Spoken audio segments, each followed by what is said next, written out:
Baik, ini tadi udah kita ditangani sesuai dengan ketentuan yang berlaku. Memang dalam barang berbahaya ini penanganannya agak lambat ya, karena biasanya kalau saya booking umpamanya ke Evergreen Jakarta. Evergreen Jakarta pasti bertanya dulu ke pusatnya dia. Evergreen kalau nggak salah itu miliknya orang Hong Kong ya. Berarti dia harus bertanya dulu ke Hong Kong, gimana ini MSD-nya, ini UN number-nya, bisa nggak diterima gitu. Jadi prosesnya agak lambat gitu ya. Apalagi di Indonesia, itu sangat lama aturannya kita bisa udah nyampe barangnya, contohnya approval-nya belum dapat-dapat. Nah, tentu itu mereka kerjakan, mereka buat seperti itu agar selamat gitu ya. Jangan karena satu kontainer yang salah, barang berbahaya, bisa terbakar satu kapal, kan nggak bisa terbandingkan itu kan. Satu kontainer berapa harganya, satu kapal bisa 20.000 kontainer kan. Gara-gara satu kontainer bisa terbakar 20.000 kontainer, bisa terbakar satu kapal, bisa krunya, bisa juga sampai ya terbakar juga bisa seperti itu. Jadi memang setiap pelayaran itu punya ketentuan atau kebijakan sendiri untuk menerima barang break bulk ini ya. Sorry, barang berbahaya. Bahkan biasanya ada pelatihan untuk mendapatkan sertifikasi untuk bisa menghandle atau mengerjakan barang-barang yang berbahaya. Ya. Jadi harus dikerjakan sesuai dengan sesuai dengan peraturan dan peraturan itu standar secara internasional, jadi bukan hanya lokal. Oke, regulasi mengenai hazardous material khususnya di Amerika Serikat dikelola oleh untuk Amerika ya. Ada namanya EPA di sini, Environmental Protection Agency, EPA. Ini maksudnya ini khusus untuk di Amerika ya. Kemudian ada yang disebut OSHA. Nah, ini sampai ke Indonesia aja sudah di training. Jadi mereka ingin menggunakan yaitu gudang OSHA ini, gudang Occupational Safety and Health Administration. Jadi sehat ya. Kalau sekarang kan ada gudang, ada juga lagi diproses sekarang gudang halal. Nah, ini seperti ini, gudang halal juga kan itu harus ada sertifikasinya, harus ada auditnya ya. Ini untuk Amerika juga ada OSHA. Jadi kita kalau ada barang mau ke Amerika, kita buat konsol sendiri harus ada sertifikat OSHA ini, sertifikasinya bahwa dia itu sehat, bahwa dia itu tidak mengandung yang kurang baik bagi kesehatan manusia, lingkungan maupun dengan ke hewan-hewan. Department of Transportation DOT yaitu di Amerika, kalau di sini mungkin ya dinas transportasi atau perhubungan, dinas perhubungan. And Nuclear Regulation Commission ini NRC untuk barang-barang nuklir ya yang mengandung nuklir. Nuklir itu nggak selalu jahat, maksudnya nuklir itu nggak selalu kayak untuk perang merusak manusia. Saya pernah impor barang dari Hamburg itu nuklir. Jadi dari Jakarta dikirim ke Sigura-gura, Sumatera Utara. Sigura-gura itu, Sigura-gura ya. Iya, iya Sigura-gura. Katanya itu diperlukan untuk meledakkan kayak apa gitu, batu gitu untuk mencari apa gitu.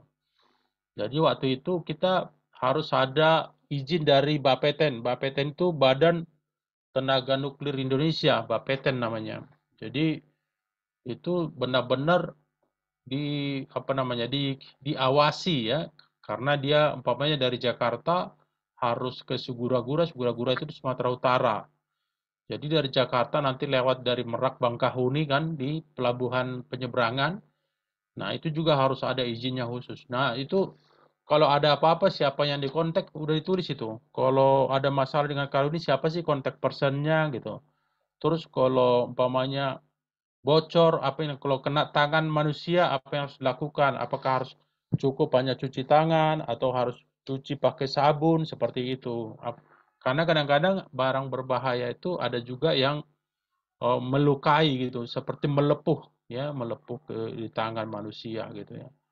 Setiap lembaga tersebut memiliki definisi dan pengertian sendiri mengenai hazardous material, ya. Mungkin tergantung latar belakang, tergantung pengetahuan dan juga tergantung pengalaman seseorang. Sehingga dia mempunyai pengertian tersendiri yang mungkin berbeda-beda satu sama lain, namun secara umum atau intinya itu tetap sama aja. Kemudian ada OSHA tadi udah ya. Sebagai bahan atau zat kimia yang membahayakan kesehatan termasuk diantaranya ini carcinogens, toxic agents, irritants ini iritasi, korosif itu karat ya, karatan. Itu juga bisa merusak bukan hanya dia tapi sebelahnya juga jadi ikut-ikutan karatan. Chemical that damage the lungs, skin, eyes, cause membranes, combustible, explosive, bisa meledak, flammable, bisa terbakar, oxidizer, unstable reactive, and water reactive chemical, ya, berbagai macam di sini zat-zat yang membahayakan atau yang dimasukkan ke dalam klasifikasi barang berbahaya. Sementara EPA tadi telah mengadopsi definisi yang dikemukakan oleh OSHA dengan menambahkan beberapa bahan atau zat kimia dalam daftar hazardous, barang berbahaya, hazard atau dangerous gitu ya, yang dapat membahayakan manusia, pertanian, atau lingkungan. Daftar tersebut mencakup dari 350 zat, jadi banyak banget itu yang bisa dikategorikan sebagai barang berbahaya ya. Walaupun penanganannya lambat, tapi dari keselamatan ya tetap kita harus itu untuk barang berbahaya.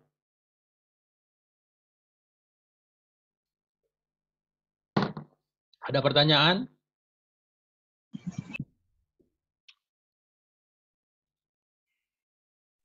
Ada Pak. Kalau tidak ada, kita teruskan. Ya. Department of Transportation DOT tadi udah mendefinisikan hazardous material sebagai bahan atau zat kimia yang memberikan risiko berbahaya bagi keamanan masyarakat ya, umum atau lingkungan pada saat bahan tersebut dikirimkan atau dipindahkan dari satu tempat ke tempat lain. Maka kadang-kadang kalau kita dengar atau baca di koran dulu ya, ada Greenpeace itu mencegat kapal-kapal yang mengangkut umpamanya barang-barang yang berbahaya, kebutuhan untuk perang, kadang-kadang juga itu nggak hanya selalu buat perang ya, kadang-kadang juga itu buat pertanian gitu, buat penelitian juga bisa seperti itu. Tapi ketika orang melihat itu sebagai barang berbahaya untuk namanya nuklir, orang kepikir bahwa itu sudah menjadi barang yang berbahaya gitu ya. Walaupun nggak selamanya bahaya, kadang-kadang ada juga yang bisa uh, jadi bermanfaat bagi kehidupan. Ya seperti apa namanya? Sebenarnya ular itu kan bahaya kan ular itu kan. Tapi kan kadang-kadang dari kedokteran kan malah mengambil bisa ular itu kan di apa namanya dibuat gelas, gelas itu tutup plastik nanti ditusukkan mulutnya ular itu ke plastik itu sehingga keluar bisanya itu. Ternyata itu juga bisa dirubah yang menjadi bisa yang mematikan menjadi obat gitu ya. Nah itu kadang-kadang yang negatif bisa jadi positif, yang positif bisa jadi negatif. Hal-hal yang berkaitan dengan perlakuan terhadap bahan atau zat ini diatur oleh Hazardous Material Regulation HRM internasional ini sering ini IMDG ini code Dangerous Good International Maritime Dangerous Goods, kemudian IATA ya, Dangerous Good Regulation of International Air Transportation Association atau IATA ya. Bahkan freight forwarder itu umumnya menjadi anggota IATA ya, IATA. Di Indonesia disebut dengan IATA.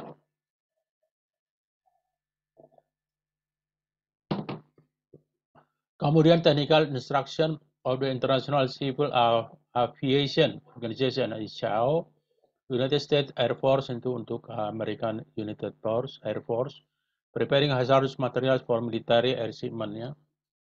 Jadi kita nggak terlalu bahas banyak di situ. Nah ini jenis kapal yang ini gambar kapal yang berbahaya ya, yang mungkin ini kapal APL ya, H itu Hyundai berarti Hyundai. Ini H ini Hyundai. Ini tapi kapalnya ada kontainernya ada kontainer APL. APL Yang ini kontainer apa ini? Nggak terlalu terlihat, tapi ini APL. American President Line punya Amerika itu. Tapi kalau kapal ini dari Hai ini ketahuan ini Hyundai ya.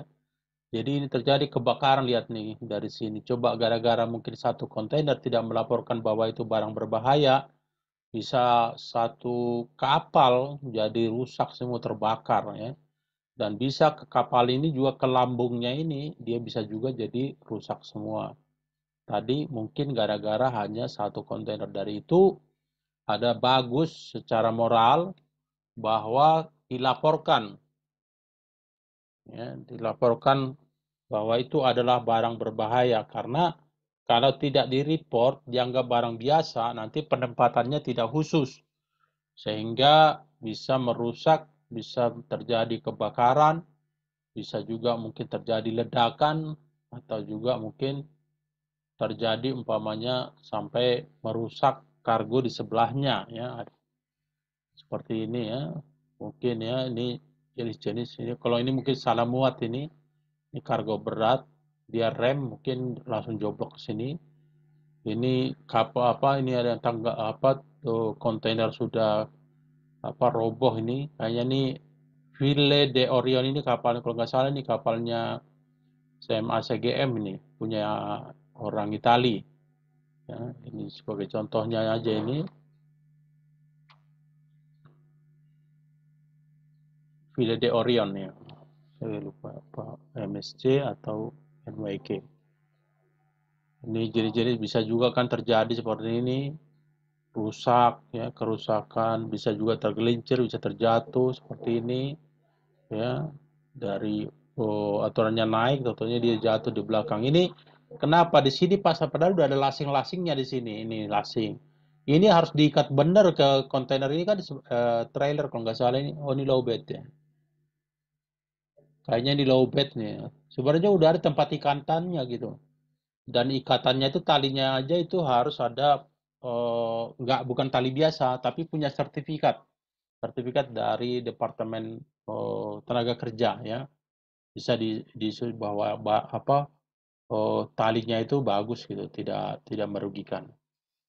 Oke, IMDG itu kode International Maritime Dangerous Goods Code. Oh, ini untuk kode-kode dari barang-barang berbahaya ya. Jadi kalau bisa satu negara dengan negara lain mempunyai persepsi yang sama terhadap suatu, terhadap suatu barang berbahaya, punya kode gitu, kode yang sama. Walaupun sekarang kalau nggak salah itu untuk HS code itu ada 11 apa 12 digit gitu ya. Kadang-kadang sampai 10 digit masih sama, tapi nanti di digit ke-11, ke-12 itu negara itu seperti punya wewenang atau hak uh, untuk menentukan sendiri makna daripada HS itu, yaitu harmony system ya. Mulai tanggal 1 Januari 91, hanya kemasan yang memiliki tanda marking dan telah diuji kelayakannya diperbolehkan untuk memuat barang berbahaya ya. Jadi ada markingnya, marking itu ada tandanya gitu loh. Kalau orang mungkin ada tatonya atau apalah, nggak tahu lah ya. Tapi kalau apa namanya, barang itu ada tanda bahwa itu barang berbahaya gitu. Biasanya itu kalau di kontainer ditempelin kadang-kadang gitu seperti gambar tengkorak gitu ya, bahwa itu beracun, flammable, bisa terbakar, exploit, bisa meledak seperti itu, dan juga bisa mungkin merusak lingkungan. Ini packing-packingnya untuk barang berbahaya. Ini kan ada nih gambar gambar api ya, api warna merah ini, bawah ini gambarnya. Sini juga, tapi ini beda ya. Sini apinya hitam, sini apinya putih gitu. Ya. Mungkin dari jenis klasifikasinya yang lebih ini. Nah, ini yang tadi saya bilang, kalau ini kan lihat packingnya ya. Kalau packingnya ini udah digabung, ini namanya jadi case gitu ya. Ini satu case kalau digabung. Tapi kalau nggak digabung satu-satu, mungkin ini ditumpuk gitu kan. Itu namanya sama case juga ya. Karena ini seharusnya kan ini palet nih. Nah, kalau ini terpisah, ini kan paletnya udah ikut dibungkus sama plastik. Nah, itu namanya jadi case. Tapi kalau paletnya nggak ikut dibungkus, hanya dia paletnya ada terus ditaruh barang di atasnya, itu bukan namanya case ya, tapi palet karena dia nggak dibungkus nyatu, tapi terpisah di bawah. Itu yang disebut dengan palet ya, dengan palet atau case. Sementara yang kiri ini juga ada, ini sebagai bukti bahwa ini barang berbahaya ya. Ada juga bentuk apa mudah pecah, terus ada tanda seru ke atas bahwa inilah bentuk ke atasnya gitu, jangan ke bawah. Oke, resiko ya, mengenai tingkat resiko bahaya ini ada hal yang harus diperhatikan, yaitu resiko ledakan. Umpamanya kompor gas kan kalau dibawa, atau nggak usah kompor gas, mungkin gasnya yang orang sering outing itu kan ada gas kecil itu juga ya. Resiko kebakaran juga bisa seperti tadi saya bilang, fosfor putih, fosfor merah, hanya baru kena matahari, kena angin udah bisa untuk terbakar. Kemudian racun, apakah keracunan dapat terjadi melalui kontak fisik? Bagaimana tingkat kandungan racunnya? Kemudian korosif, acid atau alkalin. Korosif itu seperti karatan juga itu. Kombinasi dan resiko di atas, interaksi dengan zat lain. General cargo bisa dibaca nanti. Ini fungsi tadi dari kemasannya. Apa di sini katakan? Kalau umpamanya ada buah mangga 50 kilo, tapi nggak ada kemasannya kan susah bawanya kan. Tapi kalau 50 kilo mungkin kemasannya umpamanya seperti dari karung atau dari apa, itu bisa lebih mempercepat. Fungsi lain dari kemasan adalah mengurangi resiko ya. Kalau nggak ada packagingnya kan gampang seperti rusak gitu ya. Oh, jadi kemasan ada ini bag ini ya, sama dengan ini nih. Mesin apa namanya, semen ya, sama semen. Kemudian bal ini berapa bal, 2 bal, 3 bal, 4 bal itu umumnya ya. Ini bal ini tinggal satu angkat, dua kan, angkat gitu pakai tali dia ya. Ini lagi muat ya, onloading. Karton seringlah kayak karton Indomie gitu loh, itu karton rokok gudang garam, itu kok karton. Ini packaging, ini juga packaging, ya kan ya tadi saya bilang kalau ini kan pasti udah terpisah ini dengan ini kan, paletnya dengan ini, dengan atasnya case ini. Kalau dalam kasus ini kita bisa buat laporannya satu satu apa namanya, oh, satu palet ya, palet. Kalau ini udah bersambung semua, ini pasti udah case ini ya. Walaupun pakai apa namanya di bawah tapi tertutup gitu, namanya jadi case. Itu perbedaannya. Ada kerat taulah kayak mau apa namanya, kerat teh botol seperti itu namanya kerat. Terus ada drum ya, ini drum ya, ini barang berbahaya juga, hitam ya, drum ya, ada juga yang menggunakan jerigen. Oke, roll ya, ada roll. Oke, saya pikir ini roll. Terus ada loose cargo. Apa sih loose cargo? Itu seperti tadi sini dibilang lembaran plat baja, mobil dan lain-lainnya. Itu namanya loose cargo.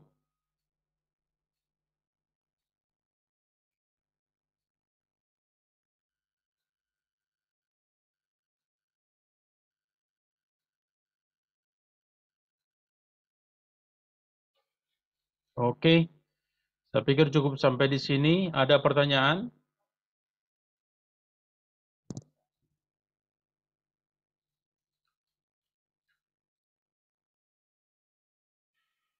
Kalau nggak ada, saya coba absen dulu ya. Saya absen dulu.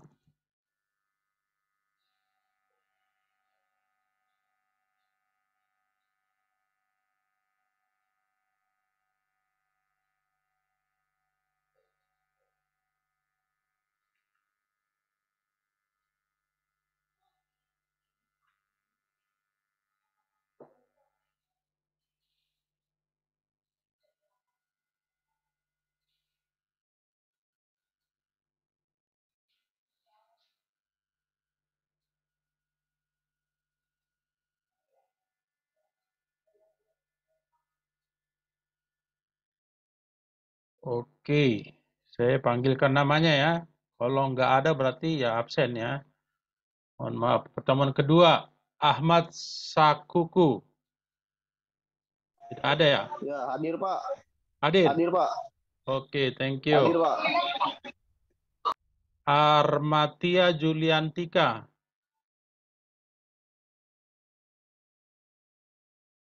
Tidak ada ya? Andi Berliana. Hadir, Pak. Hadir. Aprio.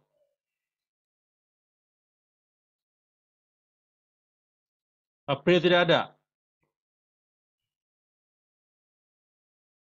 Aradania Fitri.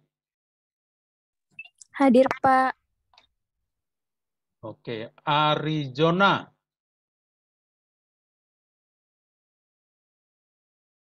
Tidak ada. Arsuhaidin. Ya, hadir Pak. Hadir. Bagaskara. Tadi ada nih. Ya, Pak, hadir, Pak. Ya. Lagi Dimi Yoga. Hadir, Pak. Hadir. Dimas Hilmi.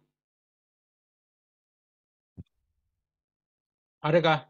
Tidak ada. Edi Kurlianto. Hadir, Pak. Hadir. Eka Sri Sulastri. Hadir, Pak. Hadir. Ezra Hatu Riwu. Tidak ada ya? Gina Orba. Hadir, Pak. Hadir. Ibnu Hasan.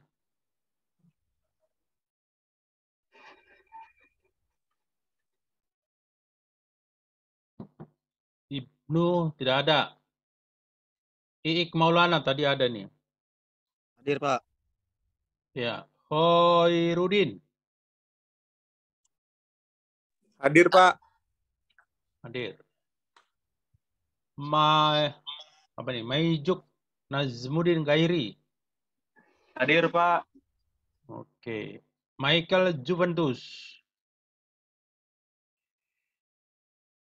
Bukan Michael Platini ya. Gak ada ya? Bagaimana bola ya?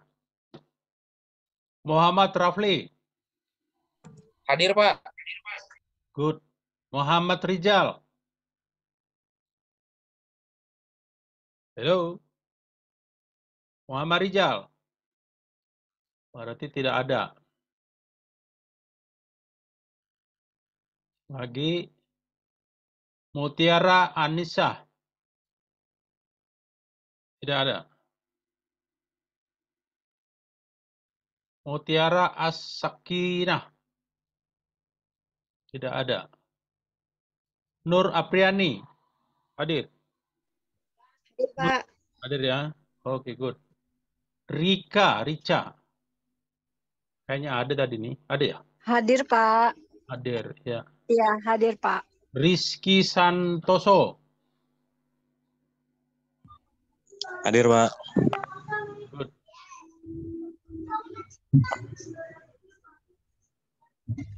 Hadir Pak. Oke. Siti Syaaroh. Hadir, Pak. Good. Siva Nurhoiriah. Hadir, Pak. Good. Yulianti. Hadir, Pak. Oke. Ada yang belum dipanggil?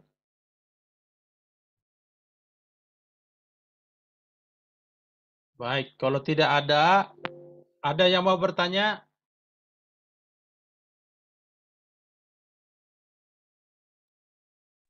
Saya mau nanya, Pak. Silakan. Pak, tadi yang charcoal itu, Pak, yang arang. Itu kenapa termasuk barang yang berbahaya ya, Pak? Tadi kurang jelas, Pak, maaf. Terima kasih, Pak. Iya. Itu kan charcoal itu kan katanya sih itu bahan buat kosmetik ya. Buat kosmetik. di luar negeri dipakai gitu. Banyak itu dari Bengkulu banyak, karena di Bengkulu memang banyak itu kan banyak kelapa. Kemudian dari arah Manado, Sulawesi Utara juga kan banyak kelapa. Dari Lampung. Nah, tadi pertanyaannya, kenapa dikategorikan barang berbahaya? Arang itu kan nanti dibakar arangnya, apa namanya, batok kelapanya dibakar, kemudian jadi arang, disiram pakai air itu. Jadi arang dimasukin ke karung. Nah, permasalahannya kalau dia kirim di atas kapal, itu kan bisa berhari-hari. Apalagi kalau diletakkan paling atas di kapal. Berarti panas, ya. Kena matahari berhari-hari panas, itu yang arang tadinya udah disiram pakai air. Kalau berhari-hari kan jadi kering. Panas bisa jadi api gitu loh. Bisa jadi keluar lagi api. Kita juga bingung itu. Tapi ya namanya panas ya, kalau berhari-hari kan bisa jadi keluar api. Makanya itu disebut dari barang berbahaya, charcoal itu. Ada yang bilang coal doang. Saya kira kemarin coal itu untuk pertambangan, ternyata maksudnya kelapa. Jadi karena berhari-hari, apalagi seperti tadi kan saya bilang ada yang minta ke Swedia, sorry, ke apa namanya, ke Stockholm, Sweden. Itu ke sana bisa sampai 26 hari. Bisa 24, 25, 26.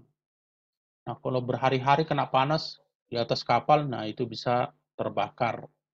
Dari itu kalau ada barang berbahaya seperti itu harus ada penanganan khusus gitu ya, agar dia jangan sampai terbakar.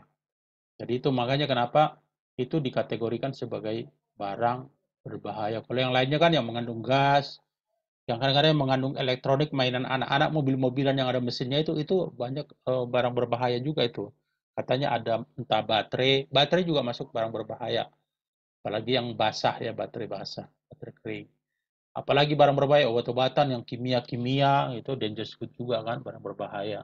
Nah tadi kalau ada buat nuklir, oh itu juga bisa barang berbahaya. Gitu. Oke, ada lagi pertanyaan? Ya gitu dong, ada bertanya jadi kita nggak ngantuk. Pak, saya mau tanya Pak. Ya. Saya kan ada shipment Digi nih Pak. Biasanya kan saya handle-nya pen, apa enggak baterai. Nah, sekarang ada customer baru, Diginya radioaktif. Nah, itu semua pelayaran nggak ada yang terima tuh Pak. Iya. Padahal ada buku Digi ya, ada peraturannya masih bisa terima, tapi kenapa pelayaran nggak ada yang mau terima ya Pak? Ya mungkin terlalu radioaktif itu kan termasuk seperti sangat berbahaya gitu ya. Ya kita nggak tahu juga kenapa ya. Mungkin dari pengalaman-pengalamannya ya bisa berbahaya di jalanan gitu kan. Daripada umpamanya kan satu kontainer oke lah, umpamanya untungnya gede satu kontainer. Seberapa sih gedenya? Kalau umpamanya satu atau 10 kontainer, karena kan satu kapal itu bisa sampai 20.000 seperti OOCL Hong Kong ya. Itu bisa 21.000 kontainer. Nah, kadang-kadang pemilik kapal juga dia bilang, daripada pusing mikirin satu dua kontainer yang radioaktif itu, ya mungkin nggak diterima gitu. Itu dulu juga APL itu masih terima charcoal, APL sekarang udah enggak. Ya. APL udah nggak terima gitu. Mungkin pernah punya pengalaman gitu loh. Pengalaman bahwa di jalan entah terbakar atau gimana gitu. Jadi kebijakan manajemen kan itu, manajemen ya terserah dong yang punya kapal gitu. Kenapa ada tambahannya?